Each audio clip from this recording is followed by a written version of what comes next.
Malik Nyongo.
Lasung jumanglung imbal-imbalan lasung Rene oreng Gong. Iya, Truk. Heeh, Truk. ngomandang ngebak isa jrone ban desak tok tok tek tok tok kum tok tok tek tok tek tok kum tok tok tek tok tok kum tok tok tek tok tek tok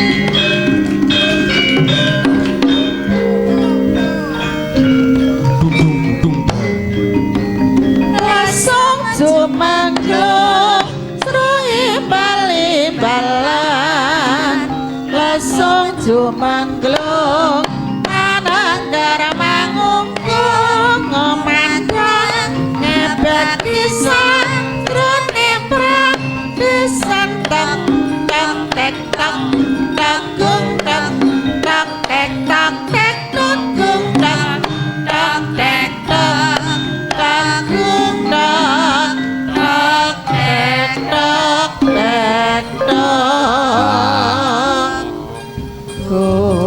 Masih dalam suasana yang sama ya. Wis mapak wancine gara-gara reng. Ha, Truk. Udakara wis jam 2 kurang seperempat. Lah ya. Isih rame penonton Gong. Heeh, Truk. Jan Jombang ini selalu wewet sore nganti ini sih rame. Ya. Oh, Truk. Iki minangkani pamundutan sing gorong kelaksanan, Truk. Heeh. Iya, Gong. Ya kuwi ana selendang biru. Ya. Nggih, mantun iki. Kagem kidalang ing pentas kula nyuwun lagu Gedhe Rasa kagem masyarakat Jombang. Gedhe Rasa piye? Gedhe Rasa sing piye iki?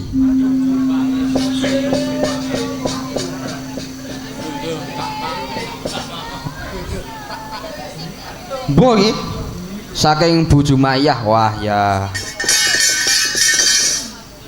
Sing pripun? Oh. Sakit boten? Oh, enggak. Pangapunten Bu Jumaiyah. Musisi ini sampun wangsul lamun kundur nih. Wow. Wah, pangapunten. Pangapunten sangat. Ya. Niki nyuwun selendang biru saking Buah Berkah. Ya. Terus mawono Abah Rosid. Wah. Nyuwun podang kuning. Wah, iya ya. Wah niki lagu sekti niki mboten saged nggih. Walah, nyuwun pangapunten kalah. Nyuwun pangapunten sangat. Wah. Nggih. Niki selendang biru rumiyin. Bu sinten? Bu Ida. Nggih, monggo. Jumeneng mboten napa-napa. Wah, kedah jumeneng niki. Oh, nggih. Monggo, sak kersa jenengan. Selendang biru.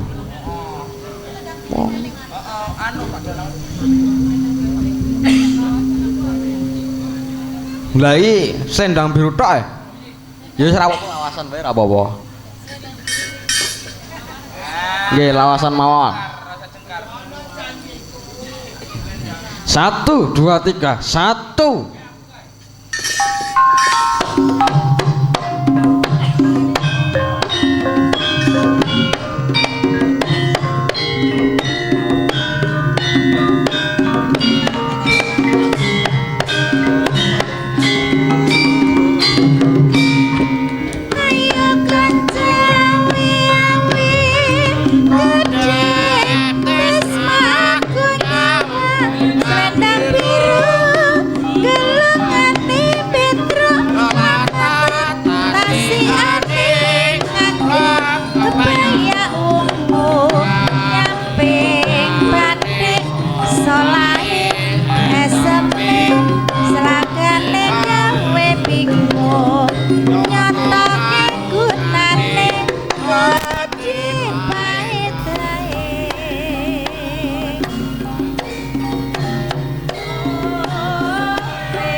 Ayo, Mas Purbo, nyoroh. Ayo. Sawer biasanya, larang Mas. Barang. Lah, pira to? Anyelai. Masakne ya. Janji. Wah, janmu enak suarane. Gong. Ho, Truk. Lendang biru. Wah, larang. larang. Lendang biru amung ngenai hatimu. Hayah. Nora tekan batin setiamu. Yuk, 1 2 3 4 1 2 cul. Cul. Lendang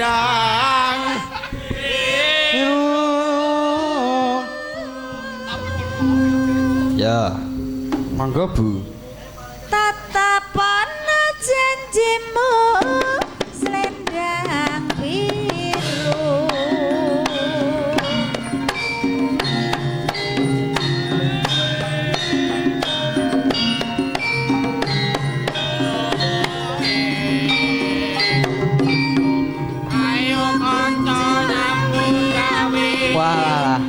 rawuh Abah Wito.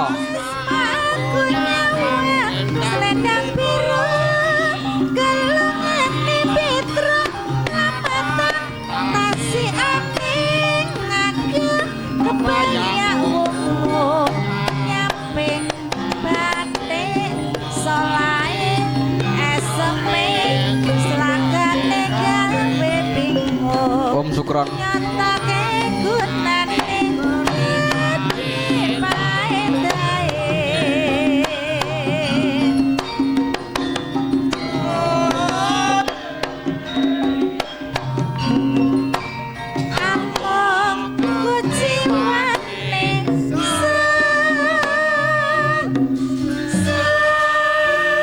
Ayo gantian, sapa iki? Mas Jogis. Yokis, oke. Wah, ayo, ayo. Ah, kurang cedhak mike. Janji. Apa lho? Selendang biru. Jan suarane menak-menak yo yo. Heeh, Nduk. Ayo, Nduk. Reng. Biru. Gong. Amung enake ati.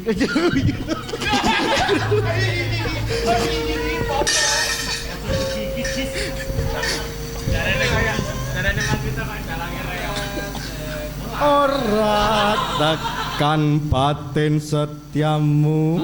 1 2 3. 1 2 cul.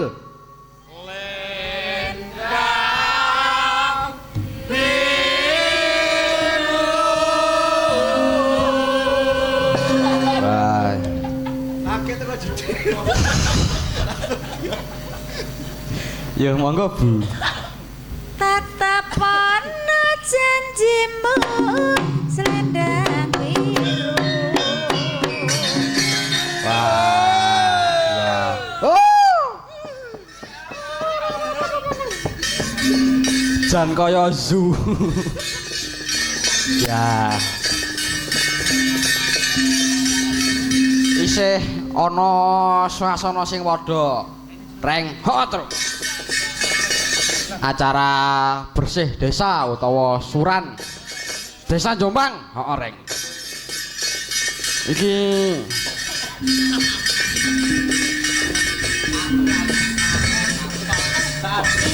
seno alit tasih nenggani niki nggih. Seno alit Pak Wibi tasih ngungon. Pak Wibi. Oh, won kondur, Om. Ah ya. Niki wonten melih pamundutan saking Abah Rosid. Nyuwun tembang podang kuning.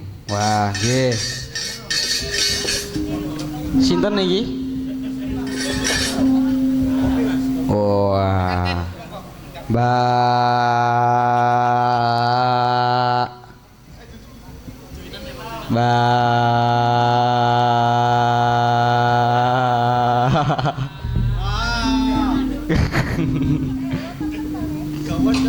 Nggih, monggo Mbak Lia. Nggih. Podang kuning. Nggih.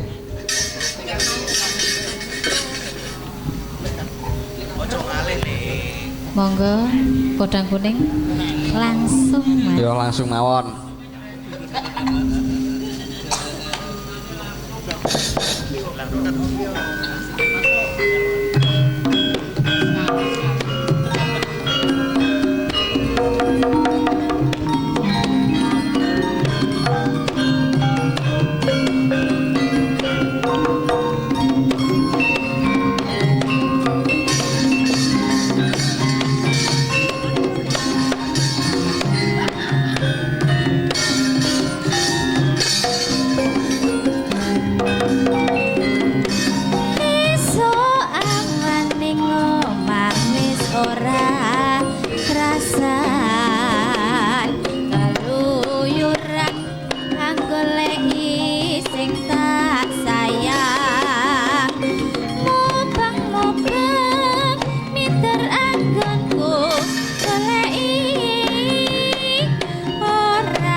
sawang mecelok ning kapang kekancangan tak rindik saka kadawan sarawi ngoceh dheweke ngalih metroan wela kae tak jaluk maca ngece podang kuning agawe pikirku komeng sleret ireng tak sawang katon manise ibu bunga yen lakon dadi duwek ora bakal atiku kekiwang liyan yen si podang ngandutut hati kebranan ora mandung hatiku sana saya dodro atas lanani sona pikat bulute bendo Nggih, matur sembah nuwun. Podang kuning wis lulus saka pendadaran gong. Heeh, Tru. Niki perwakilan Sena Maulid tasih wonten sing pungon nggih. Wah, nggih. Nggih, kula aturi jumeneng perwakilan saking Sena Maulid. Yo, sepote co, tlutok tok ndak.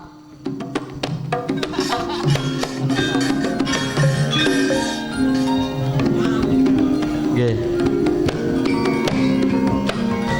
Monggo perwakilan saking Sena Walid. Oh Pak Yoyo mawon. Pak Yoyo. Monggo. Mboten napa-napa. Monggo Pak Taji. Monggo. Abah Taji. Lintang. Monggo.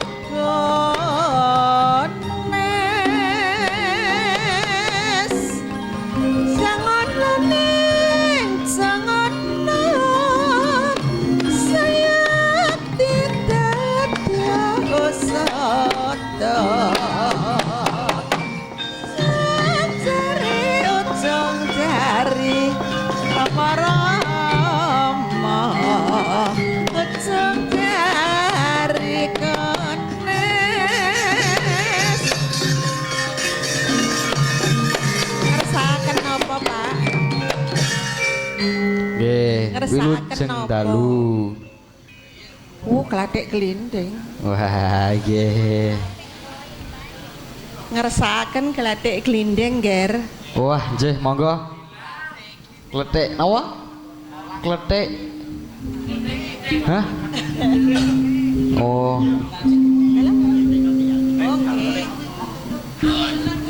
Nggih, monggo. Merdikake mawon, Bu.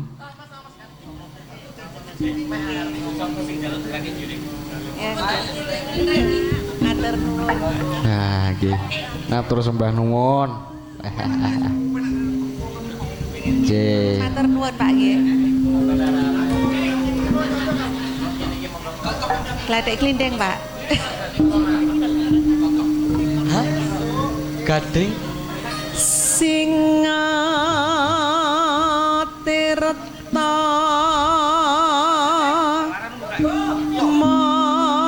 mangsa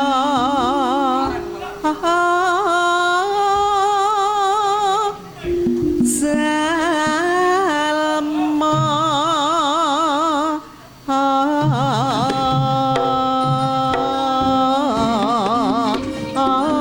apa baya wis pinasti wa mami wis pinasti wa mami babur raga ningsun ya Rama saking yen perak mbok aja rena dasar gegilan nini ulu hangat tali rawe rawe umpama bangi rawe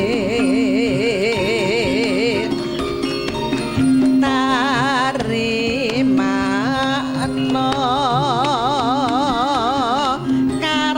karsane wang widi mung taberi-riri lanas titi iku marganipun Rama nurasuwe pangeran paring usada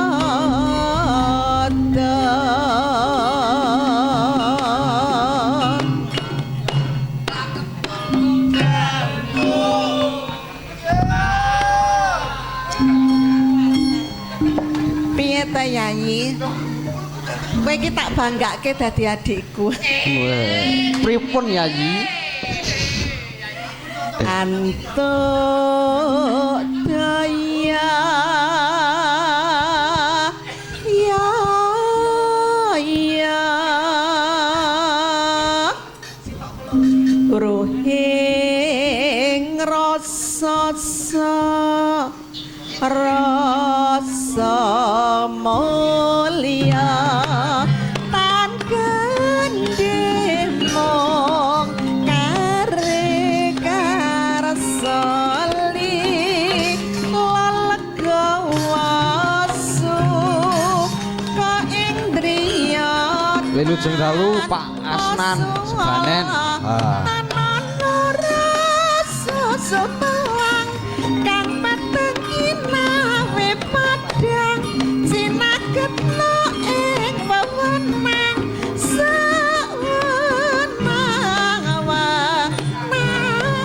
sawenang tulus sinendal ngambali sinimpen telenging ati manembas siang ratri sarana antuk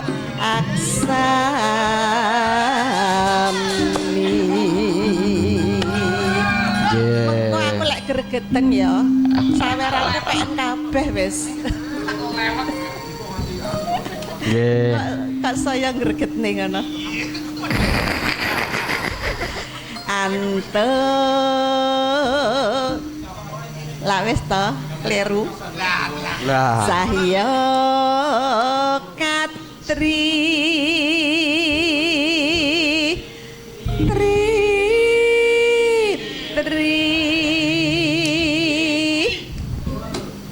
wis nyawit siji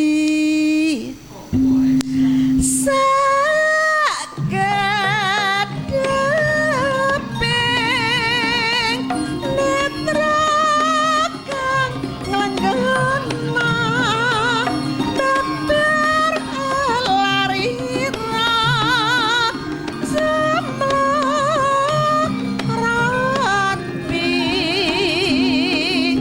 dokar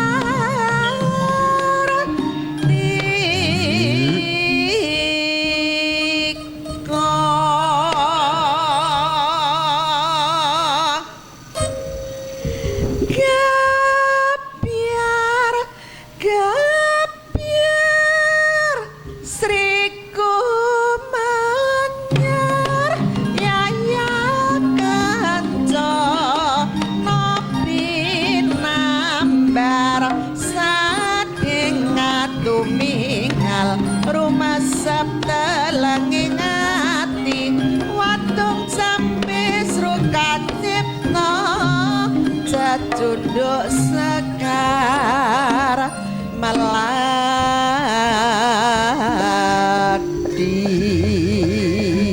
Nggih, matur sembah nuwun. Ya, Bu Sartika. Pak Wito. Nah, waya jumeneng niki. Monggo. Sepoti, Cok. Sembarang wis. Oh. Ra apa-apa no jumeneng sik. Monggo Pak Wito, katuran jumeneng. Nyumbang-nyumbang napa ngaten lho? Nyumbang duit napa pripun?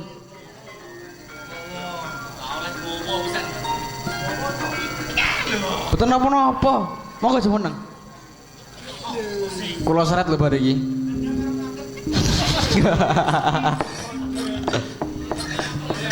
Mbah. Jan terus. Lho.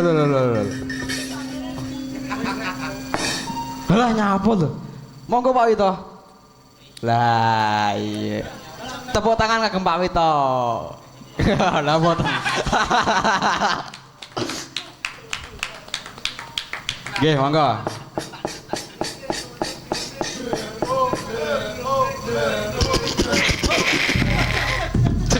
Cek.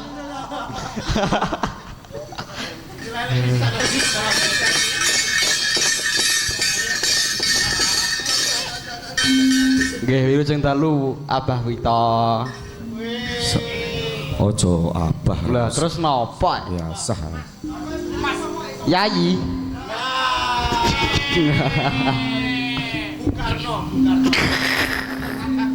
Mbok sesuk golek panjak sing rodok sopan sithik. Lha sing marai gayeng nggih niki apa Wito? Panjak do ceng-cengingis ngono aku wis ora tak engko. Sekaruan. Nggih. Luar biasa Mas Elo. Seket sore mau tak wasne. Masih to wis aku gak ning kene tapi ndelok ket sore diceritani wong-wong wis apik banget lah. Wis. Yang terhormat Bobo Sugeng dan semua perangkatnya. Nggih. Konco-konco panitia malam hari ini bisa terlaksana hari Bersih desa. Nggih, Surowan. Nggih. Ya wis. Wis. Nggih nembang no. Nembang. Kowe iki lho ngongkon aku ki apa ora kleru. Lah wis nglumpuk nek para. Lah mboten napa-napa. Nggih. Nggih. Oh donga tok. Jan kurang ajar tenan panjang. Lah aku kene malah ngongkon donga ki lho. Nggih. Mardika mawon Pak Wito. Apa? Mboten nembang napa-napa mawon pun. Hah? Jar selinting ono sing rodok penak apa Jar? Biasa tacik Sinartika iki lek takon Jar selinting ono apa Jar? Iki lho wong sing kelas dhewe. Lho, sinden lek gedare lho rek kuwi rek. Tenan kuwi tukule sinden sak kabut apen Jember Lumajang iki mergo belionya kuwi. Wes. Ngono. Ayune yo sik panggah jajal to. Nggih. Tapi kok capo tau omongi. Sindene lek ayu pancen yo nyuwengit. Lah kok saged? Kowe kan rung lahir mbiyen. Nggih. Aku roh nom-nomane kuwi. Ngene mesti. Woi, lek kadung mencep karo ngelirik. Nggih. Wah, geluduk ceblok lek sok kurang panas le. Duar. Panasan kuwi sih. Alah Wah. kemeruh kowe. Kemeruh. Apane karo wong sampean adus ning kali aku ning dhuwur gladak ya panggah roh. Kali gesangnya lho. Kali gesang. Roh to aku wong asline ya wong muter e. Kon Wis gek nyapa? nembang. Lho niku lho gek nembang Pak Wito. Aku tak dadi dagelan erek sumben yo. Gak usah. Paling dulu lucu.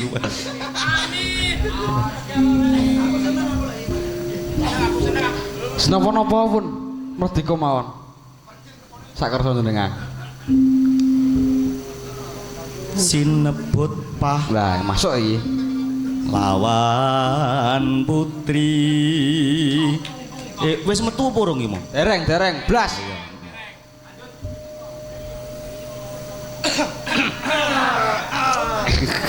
Sri Huning Mustika Tuban.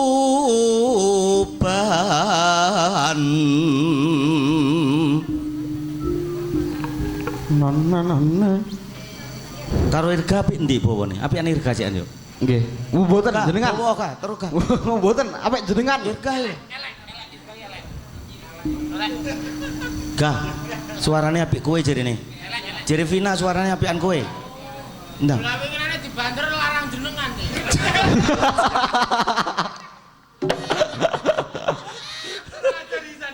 Yangsat. Ya ini ya gahin Loh. Wis to. Aku iki gak engkres rek. Aja kok ning wayangan enek aku gak gayeng. Ning kampling wong gaple enek aku lho gayeng. Hadroh enek aku yo gayeng. Mergo terbange tak colong. Wah. Lho dianggit menang lomba lah kok. Dikeploki. Gayeng. Mas Yogis kok itu. Mas Yogis. Yogis kae saiki duwe nama terbaru. Napa? Dalang reok. Jantur ning wayang ora patek pantes tapi lek jantur ning reokan iso kewes. Oh. Suara ya. Yo iso no. Sepele. Iki aku karo ngiling-ilingi piye kata-katane marine? Apa? Putra Kanjeng Sura Lawe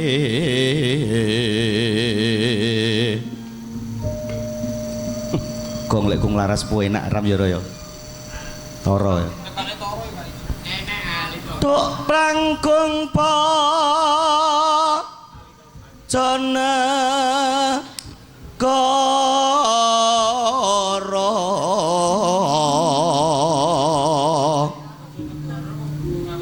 Berhubung alangku apa Bojonegoro Jerman Buli ya? Bebelo Wirat Moyo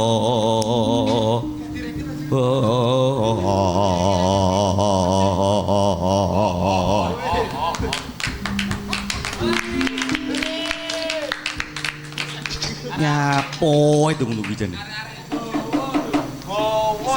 mergo keplok-keplokmu Kang Jar lek nintingi lo malah meneng ayo lek agian lek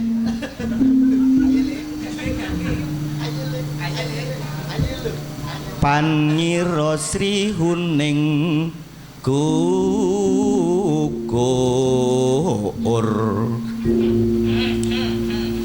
dadi kusumaning bangsa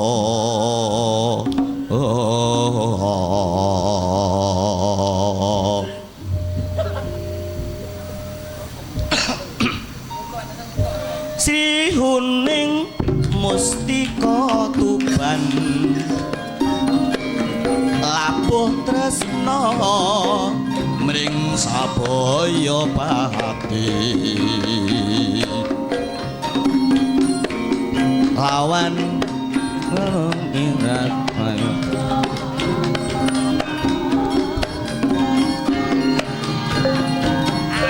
nambut karti Sri Huning nggih monggo dipun bacotaken Nggih, matur nuwun Pak Wito. Pribadi Wirat Maya putranira Sura lawe Adipati Tuban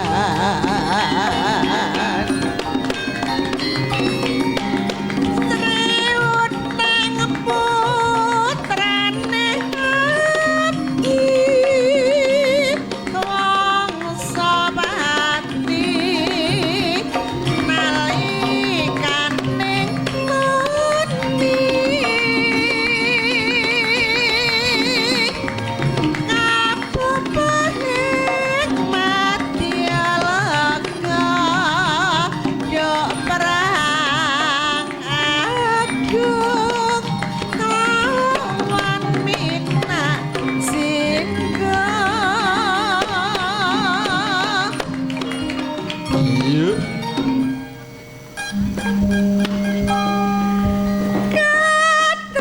Katresnane wirat maya tinmampiten ning rara srihune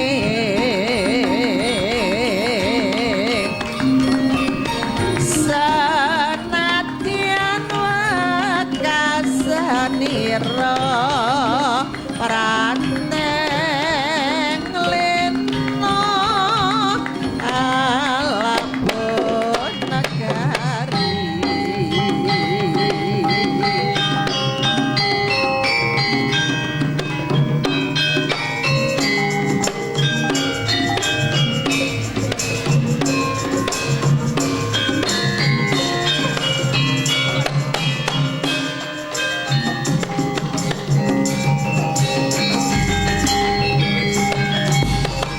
Srihuning musik ketuban laku tresno lan sabaya pati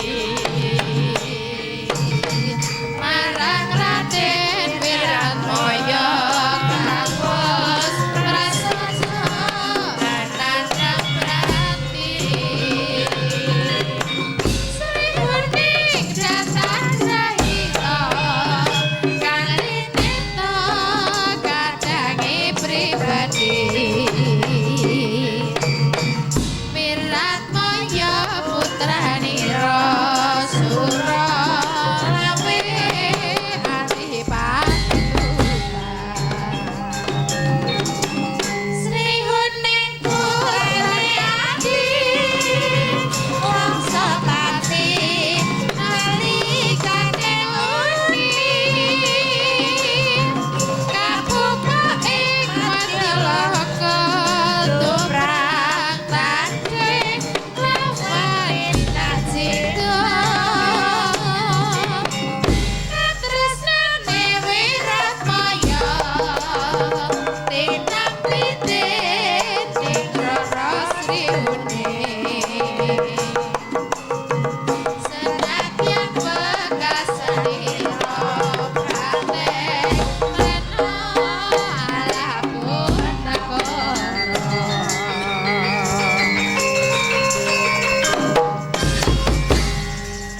Nggih. Matur sembah nuwun. Heeh. Iki layang sing pamundutan wis entek. Truk. Heeh, Reng. Ya, iki Hah? PJW napa tasih pungon iki nggih? PJW kundur. Oh, sampun kundur.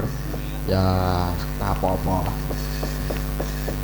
Iki jam misih setengah udakara setengah telu Reng. Heeh. Nutuke lakon nyuwun pangapunten pamundutan ingkang boten saged kula pinangani. Nyuwun pangapunten sanget. Mugi-mugi saged bertemu kembali di lain kesempatan. Nyuwun sekar laras nutuke lakon. Ya. Kae ndoro-ndoro arep nyanti kae.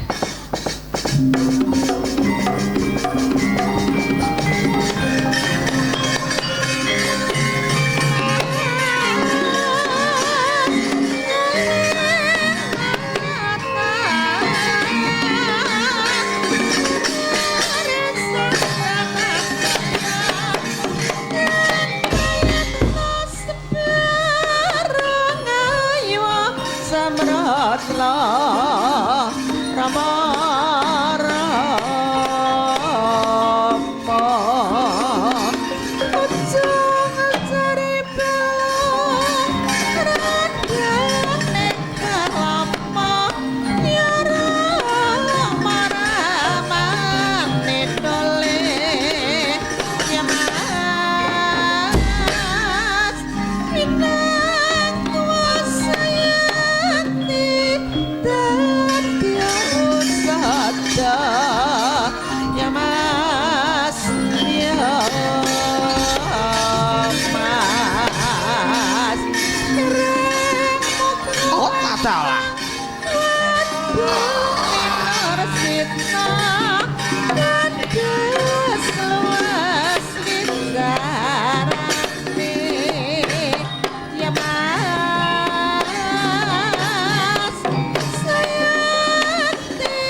darani Rama ramane dole Akseleret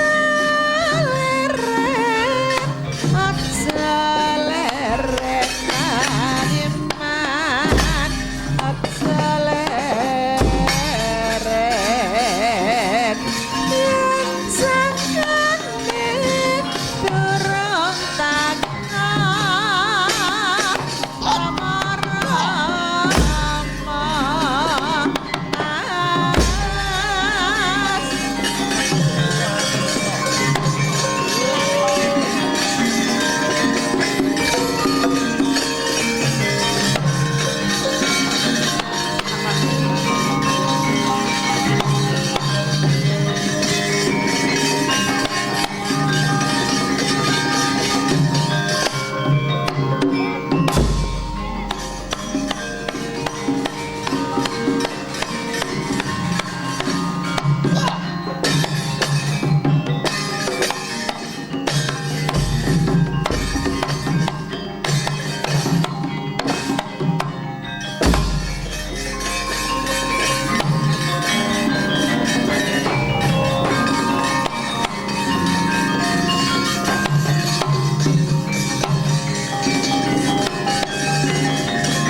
miwat langening kalang yuwanaglar pandamontar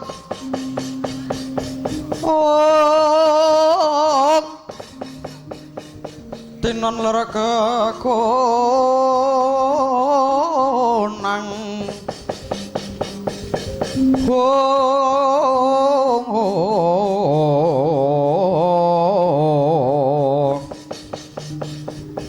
kasor lan pajaring wor naming gegono dasare mangsa katiga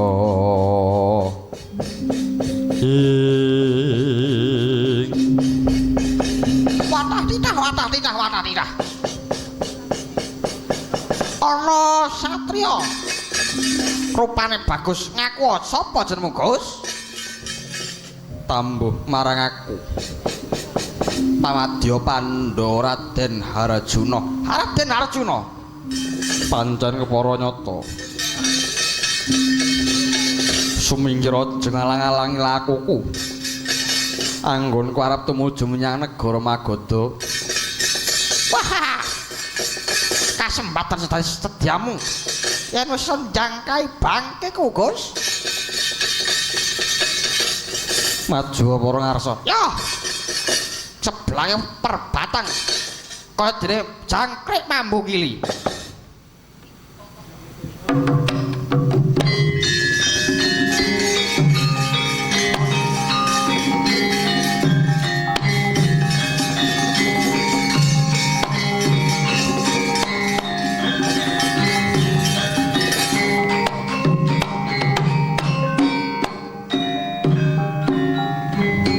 Cangkrik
Sangkrik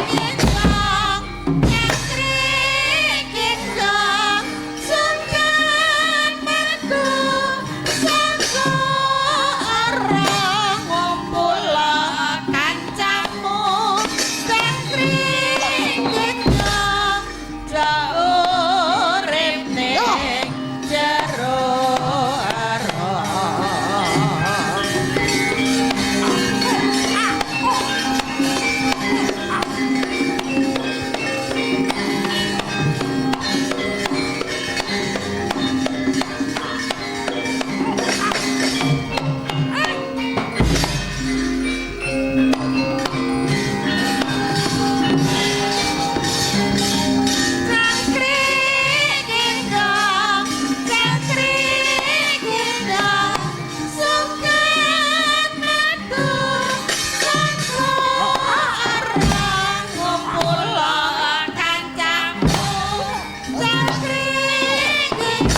Buta Om.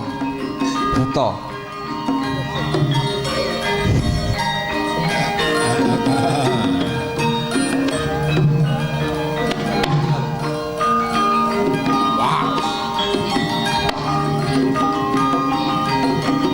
Oke, sip. Tunggal mawon. Terima kasih.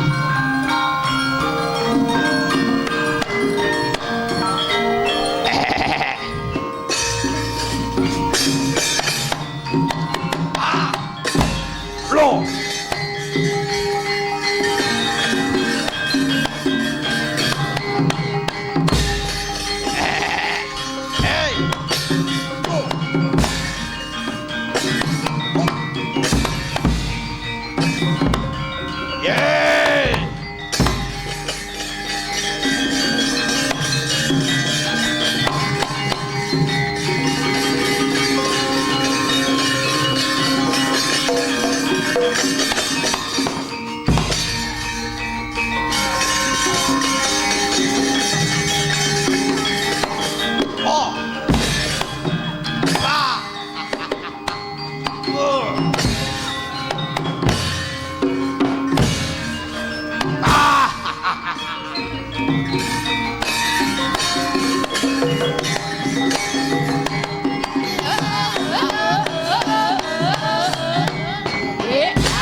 Werkudara.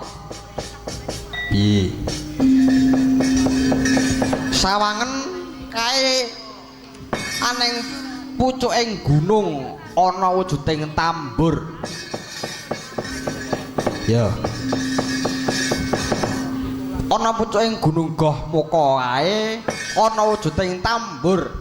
Tambur kuwi dumadi saka Walulangi. Bapakne si Jarasandha ya kuwi Prabu Briyadata.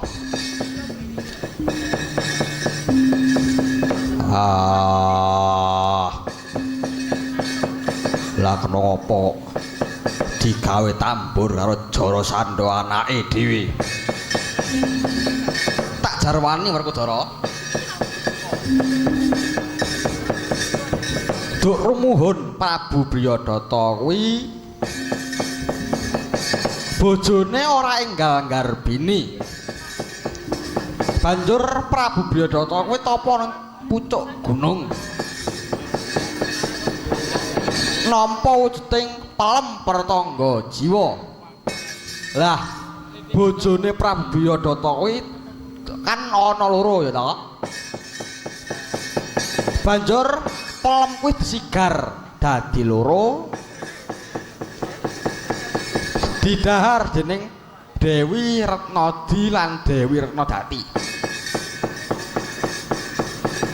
Ora suwe wong loro kuwi nggarbini. Ning eloking kahanan bayi sing dikandung kuwi mung satugel-setugel. Prabu Briyadata isin duwe anak satugel-setugel. Banjur Jarasandha dibuang ana tengahing alas.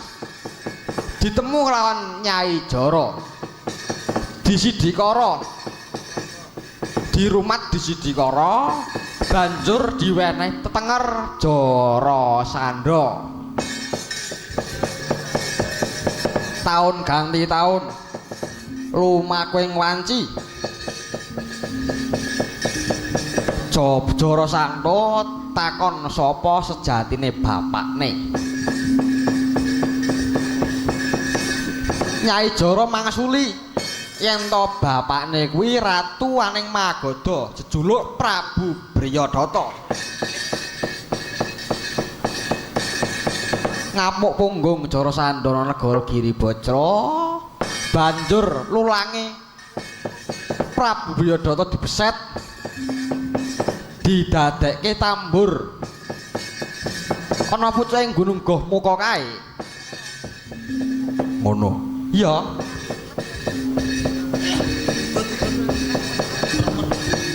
Patine Prabu Briyadata kuwi urung sampurna.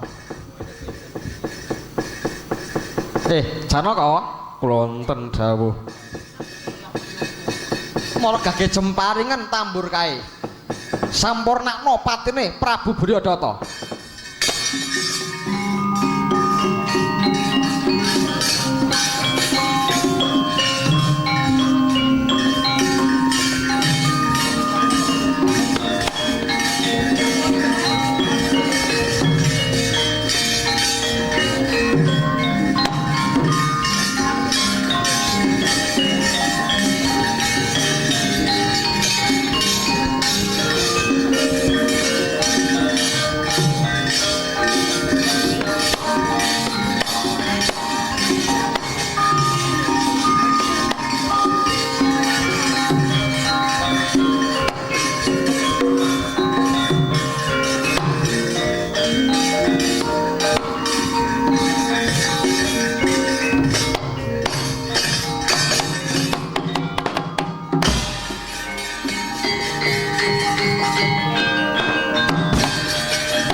bumi goncang kanjeng langit kelap-kelap katon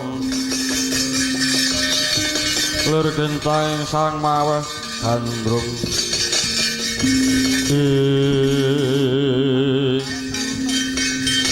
Janaka lonten dawuh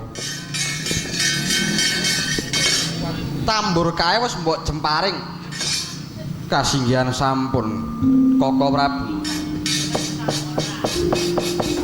ya main mangkono tegese Prabu Bryodata wis sampurna patine ngono iya Werkudara wis aja nganti suwet wis ayo derene lakonipun Kakang lumarep melbu ana negara Magadha nyamar apa ora wis dibelakani wae yo ayo tutno lakonipun Kakang Yayi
adalah Kanjeng Rama, Kanjeng Rama. Kok emang timen? Aduh, Kanjeng Rama. Kowe ngatasi. Bapakne Jamyat Sena wae kok tegel arep bekakah ratu cacah 100 negara. Luwih becik aku tak pinggat wae.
Adalah.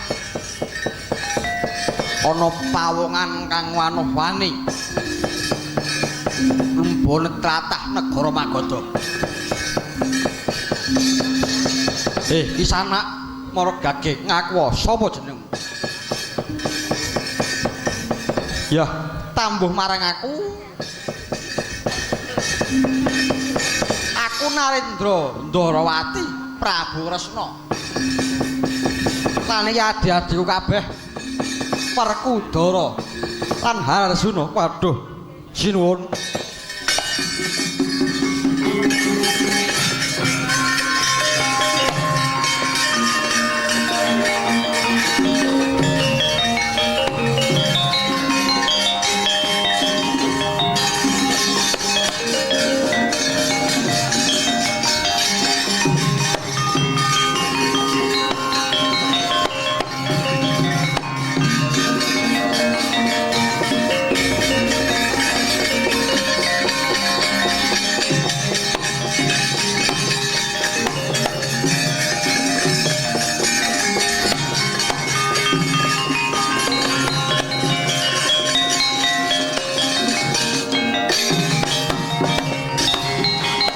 Waduh, nyuwun pangapunten sinuwun. Kula kinten sinten ingkang wanuh-wani lumebu wonten tlatah negara Magoda. Iya ora apa-apa Jayatsena. Mengko dhisik. Saiki bapakmu si Jara Sandha ana ngendi, Jayatsena? Waduh. Nuwun pangapunten sinuwun. Kanjeng Rama nembe minggah wonten ing sanggar Palanggatan. Nyuwun wonten ing ngarsanipun Sang Hyang Kala anggenipun anggelar sesaji lodra sinuwun. Lho. Yen ya wis, yen panjenengan mangkono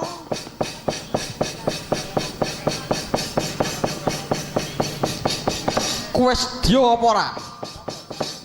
Tak jak nguculi ratu ana sing ana pakunjaran. Apa kira-kira kowe ora ngesake ratu semono kae dikunjara arep dibekakah janggane to?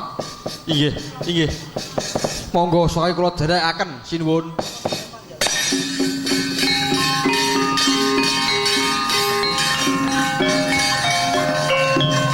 Monggo, monggo.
Yo.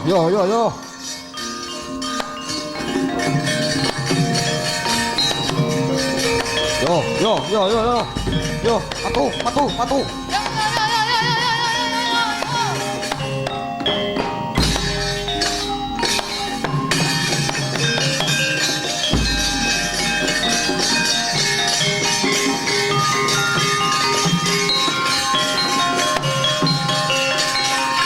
Monggo, turun. Yo.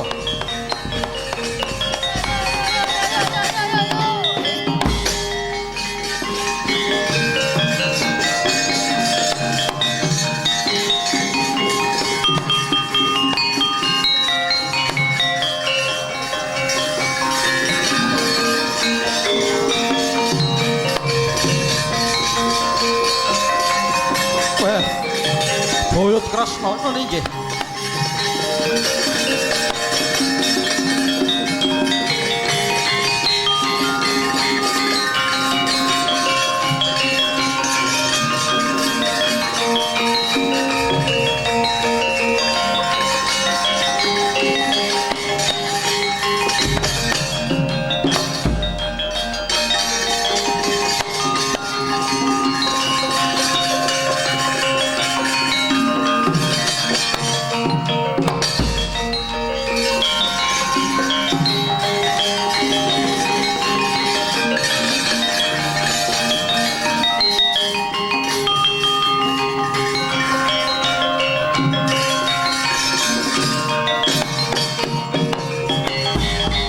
Adalah matur sembah nuwun ya Kresna boyotku. Dene kowe kabeh bisa ngluwari kabeh para jaraja, para raja Narpati sing dikunjara kelawan Jarasandha. Inggih. Ampun ngaturaken panuwun dumateng kula. Eyang awit menika inggih saking sabyantunipun Raden Jayatsena. Lho, Jayatsena iki sapa? Jayatsena menika putranipun Prabu Jarasandha. Iya, matur nuwun ya Raden. Inggih sinuwun. Duh, Eyang, ampun sampun kedangon wonten ing negari Magadha awit sesaji lodra sekedhap malih bakal kaleksanan. Eyang, ya Buyut Kresna.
Semono angele ngrangket ratu-ratu kok dak diuculi lah salah.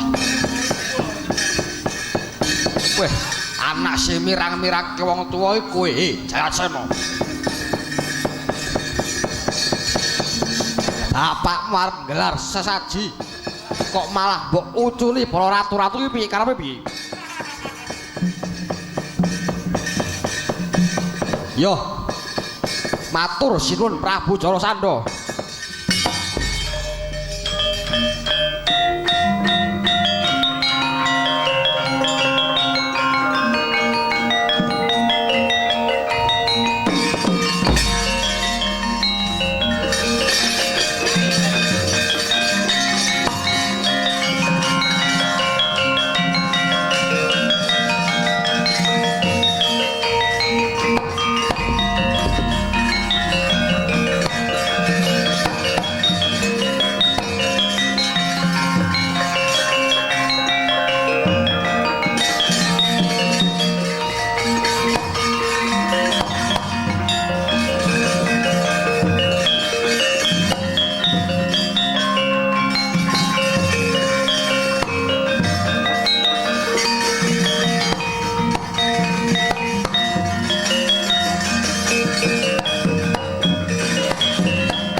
bala kang tumingal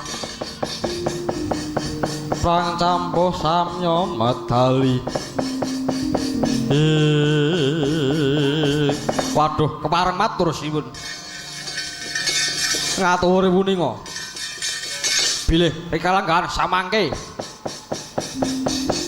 Ratu-ratu wonten ing pakunjaran diluari dening Kang Putra pun Jayatsena.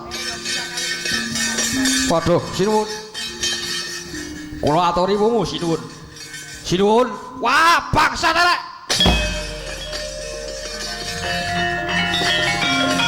Wah.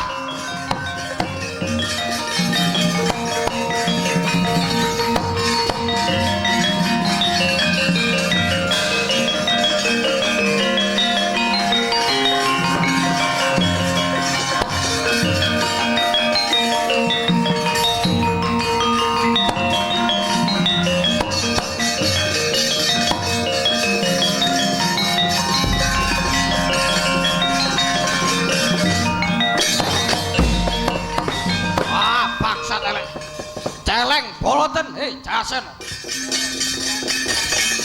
Angel-angelku anggone ngrangket ratu kuwi. Pah, mbok uculi yo.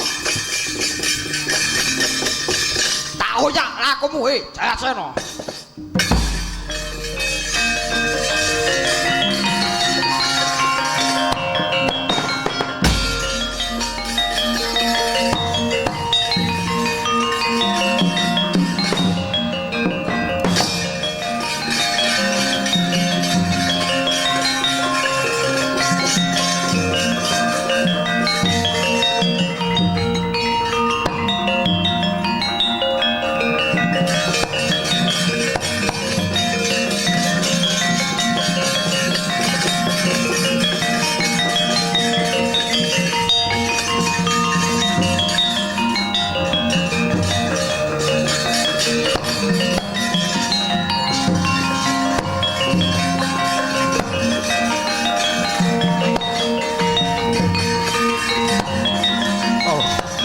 Monggo sinuwun.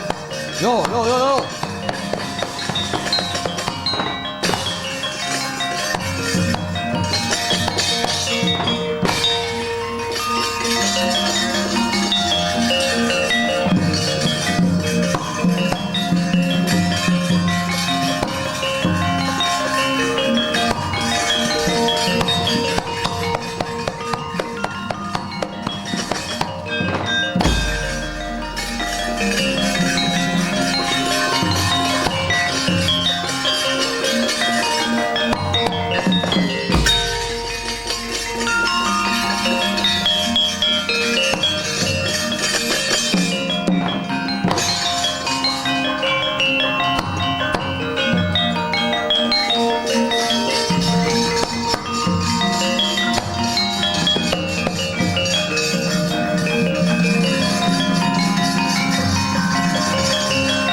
Boyot Puntadewa, waduh Kanjeng Eyang.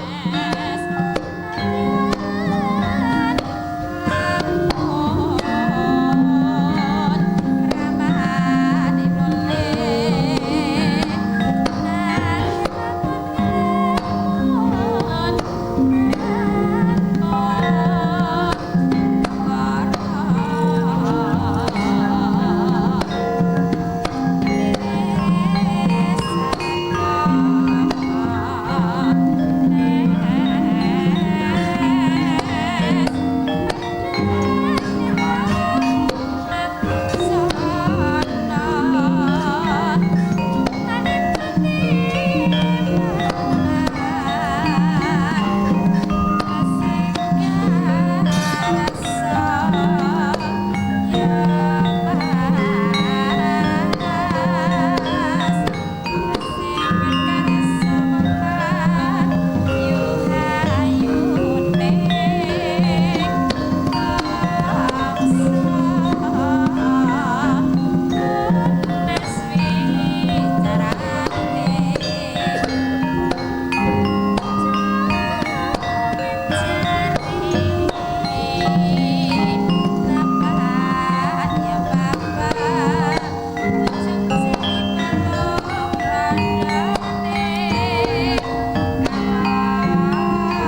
buyutku Puntadewa.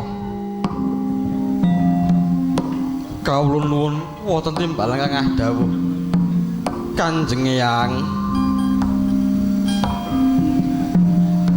Pun Eyang minangka wakiling ratu kang luar saka kakunjaran.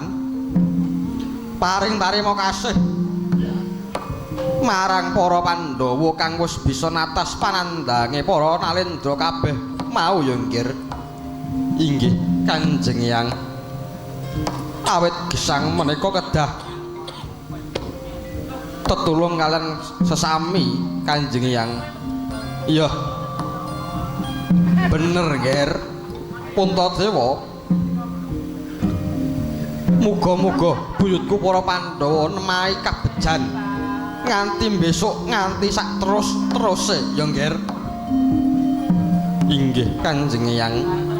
Kula ugi ngaturaken panuwun awit semanten panyugata paduka marang para Pandhawa. Iya nger. Wayah buyut Puntadewa minangka tandha tinarbukaning tasakuran upacara saji Raja Soya.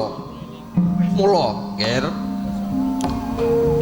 dina iki wis ndungkap pun Eyang bakal nedya ngepyake Ratu Ngamarta. Ngepyake Ratu Ngamarta Prabu Puntadewa minangka dadi Ratu Agung, dudu agunging Raja Brana ning agunging pepundhen anggone raos tetulung marang liyan lan bakal ingsun tetepake Ratu Agung Nata Ngamarta Prabu Puntadewa dadi Ratu Samrat, ratuning para ratu sineksan jagat caisine.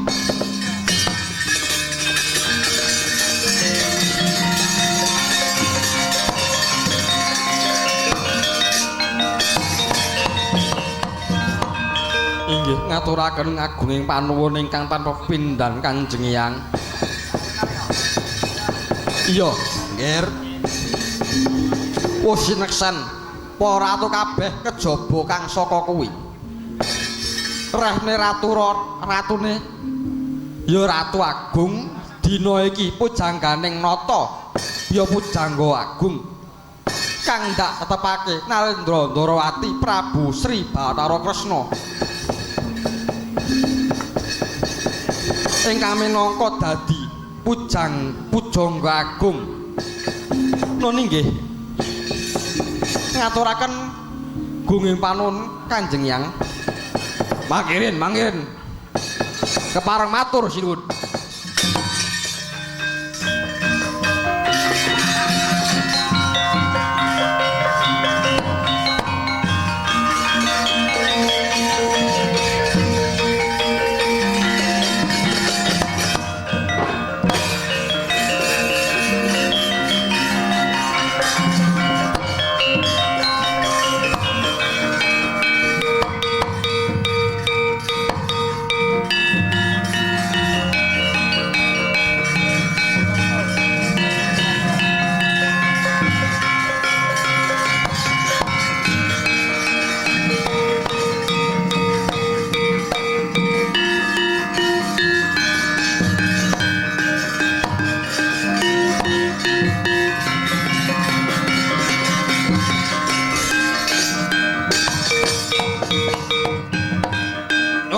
Nyun sewu.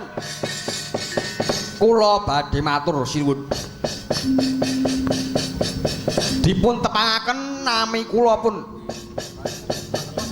Prabu Sri Supala. Kula Nalendra saking nagara Cedhipura.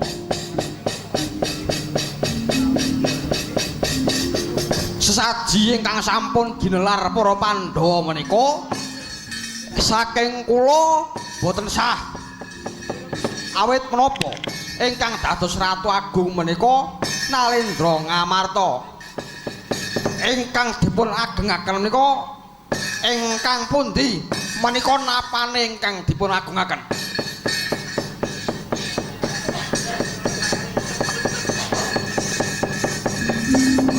napa melih ingkang dados pujangga nata Dwarawati walah dalah saya gleleng saya gembelo sirai. Wah, kaya ngono kok dadi Ratu Agung, kaya ngono kok dadi punjangganing nata Prabu Kresna. Engkang baku kula mboten sarujuk, kula mboten trimah. Yen to Kresna ingkang dados pujangga ratu, mantan maling, mantan kecu kok dadi pujangga karepe piye?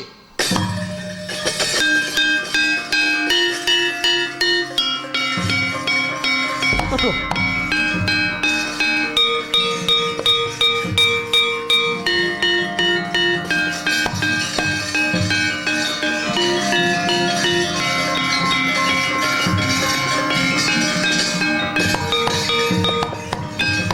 Nuwun pangapunten Kanjeng Hyang. Awit kula kumolancang mateni Sri Supala menika. Iya, ya ora apa-apa Kresna. Awit duk rumuhun ramane Si Supala menika gadah prasetya, gadah perjanjian kalian kula. Nggih awit nggih Kresna ingkang saged ngluwari cacatipun Supala duk rumuhun. Lajeng Prabu Supalakni pasrah gesang patining Supala Kanjeng Hyang. Iya, iya ora apa-apa. Ya ora apa-apa Kang Kresna.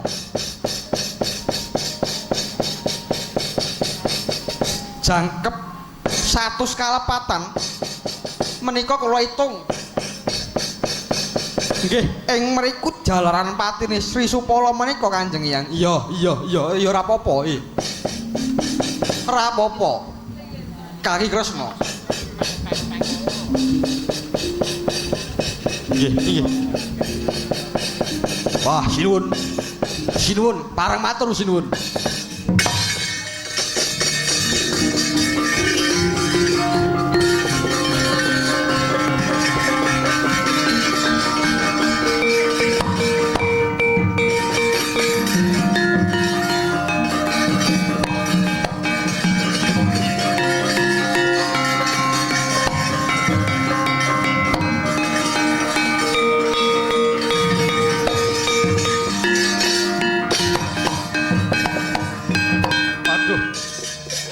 Ngatur ketiwasan sinuwun patih tambak kanggeng ana apa dene klengkreng gosan napasmu melar mingkus ambekamu inggih ngaturi punika sinuwun ing jawe punika wonten ratu ingkang ngamuk punggung wonten alun-alun negara Ngamarta Dara iki jatahmu Werkudara.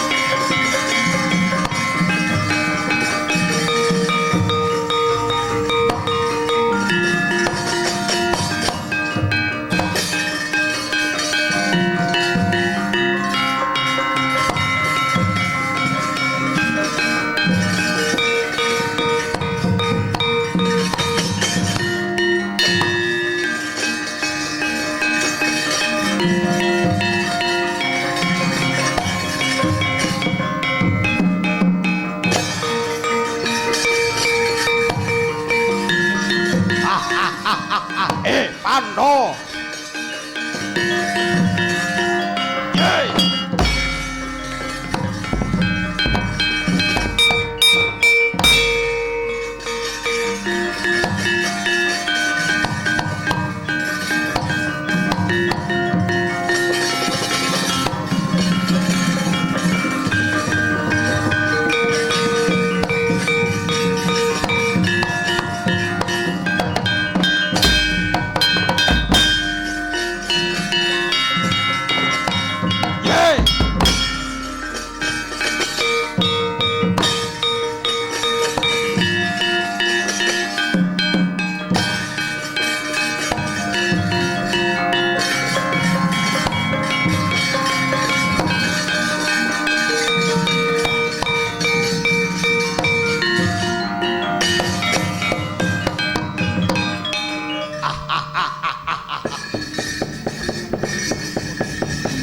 lapak wong gagah gedhe dhuwur.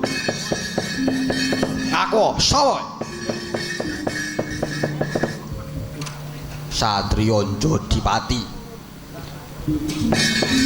Panegak Pandhawa Raden Rekudara Edyat. Kowe isih dulur Pandhawa. Dasar para nyata. Anggonku angel-angel. Ngunjara ratus-ratus. Kok mbok ucilik uculi karepmu yen? Ayo. Yen ratu-ratu ora mbok balekke. Ing kene marganing patimu. Maparok. Tibani. Sampak pelok barang. Rampung nyawamu.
ponang mustaka dening Sang Prabu Jarasandha dening Sang Praden Werkudara. Sang Prabu Jarasandha datan bisa ebah kacepeng astanira kekalih Sang Werkudara kang nedya beset lulange Sang Jarasandha sigar merapat dadya jalaran patine Sang Jarasandha.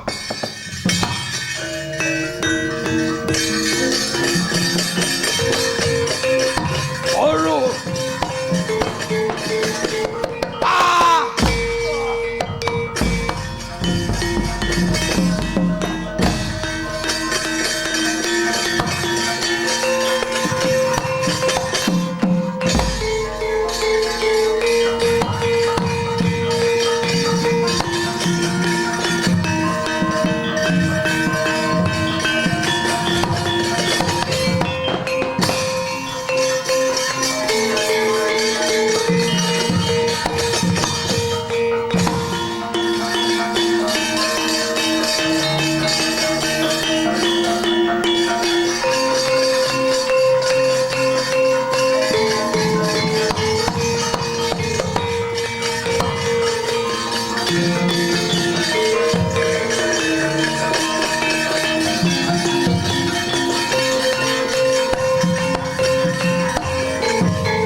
Ndara sinuwun Prabu Wentadewa.